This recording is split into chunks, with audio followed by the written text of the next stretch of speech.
Ready start. Paragraph. Bharat देशाच्या लोकसंख्येत मुलगा मुलगी असा भेदभाव न करणाऱ्या मुलीचा जन्मसुद्धाच मुलाच्या जन्माइतकाच आनंददायी क्षण मानणाऱ्या लोकांची टक्केवारी नगण्य वास्तव्य जेव्हा समोर येते तेव्हा या समस्येची तीव्रता व भयानकता याची जाणीव होते.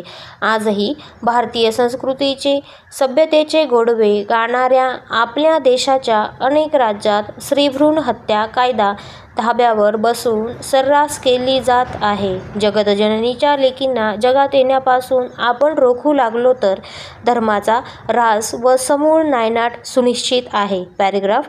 हिंदू धर्मात स्त्रीला शक्तिरूप मानले जाते.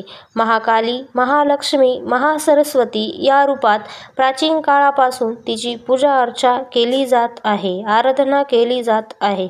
ग्रामदैवतांमध्ये, कुलदैवतांमध्ये मळाई, जुगाई, यमाई, पावणाई, नवलाई, रामवरदायिनी, काळकाई, अंबाई, मुंबादेवी, प्रभादेवी अशा देवताच अधिक मातेच्या रूपात त्यांची भक्ती आजही उत्सवी स्वरूपात केली जाते. असे असूनही स्त्रियांचे विविध प्रकारे शोषणही आपल्या समाजात होणे हे खरे व तर लांछनास्पद गोष्ट आहे. महात्मा ज्योतिबा फुले, सावित्रीबाई फुले, महर्षी कर्वे यांच्यासारखी दृष्टी माणसे जर या महाराष्ट्र जन्माला आली नसती, राजा राममोहन राय यांच्यासारख्या समाजसुधारक देशाला लाभला नसता, तर आजही स्त्रीचे अमानुष शोषण चालूच राहिले असते. आजही तिला पतिनिधनानंतर सतीच्या रूपात धगधगत्या चितेवर ढोलताशा बडवीत चढवण्यात आले असते.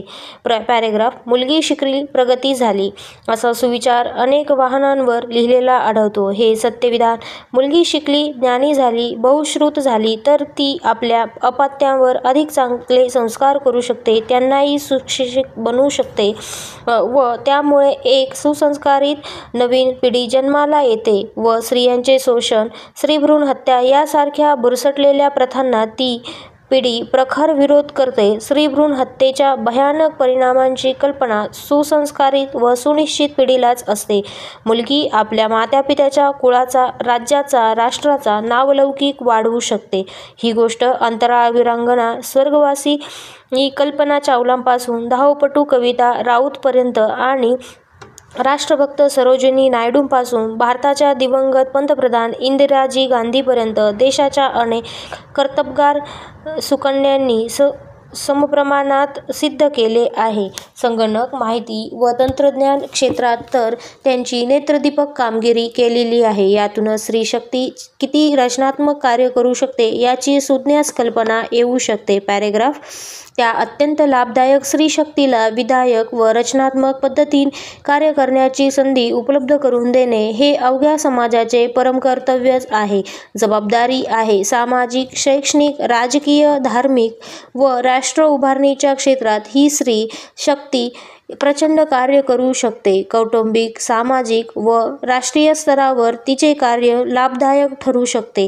बहुतांश स्त्रियांना वाचनाची आवड असते. आपली संस्कृती, आपले अध्यात्म व आपला सनातन वैदिक धर्म यांचा अभ्यास करून धार्मिक स्वातंत्र्य रक्षणाच्या कार्यात फार मोठे योगदान देण्याची प्रचंड क्षमता स्त्रीशक्तीमध्ये आहे. 8 मार्चच्या जागतिक महिला दिनाचे औचित्य साधून महिलांनी सुद्धा राजकीय मतभेद बाजूला सारून महिलांच्या कल्याणासाठी, प्रगतीसाठी, हक्कासाठी संघटित व्हायला हवे. सदनशीर मार्गाने आपले हक्क प्राप्त करून घेण्यासाठी काळाची गरज आहे. स्टॉप.